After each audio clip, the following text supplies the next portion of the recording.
Il a suffi de quelques minutes en pleine nuit, dans les couloirs vides de ce château anglais. 5 hommes, en bleu de travail, entrés par effraction, fracassent une vitrine d'exposition.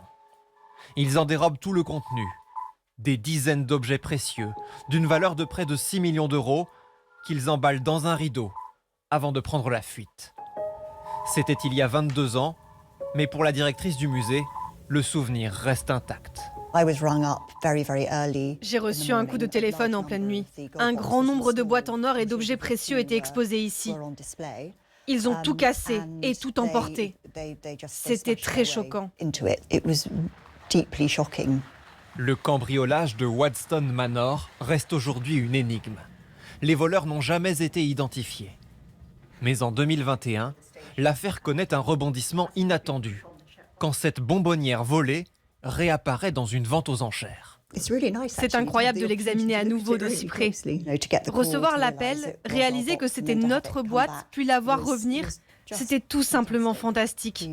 J'espère vraiment qu'on va récupérer le reste un jour. Si cet objet précieux a été repéré à sa mise en vente, c'est parce qu'il était inscrit dans la plus grande base de données d'œuvres volées au monde. Un registre où se côtoient 700 000 tableaux, sculptures ou bijoux disparus.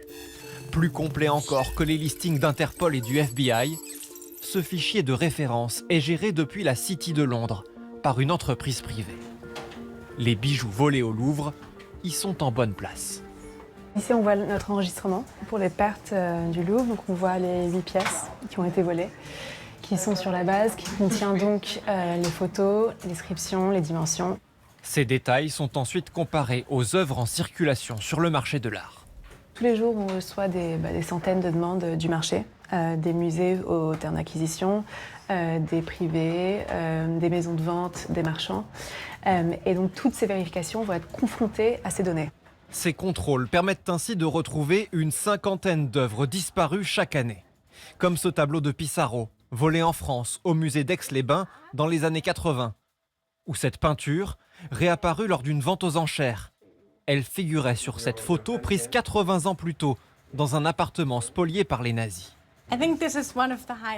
C'est l'un des moments les plus marquants.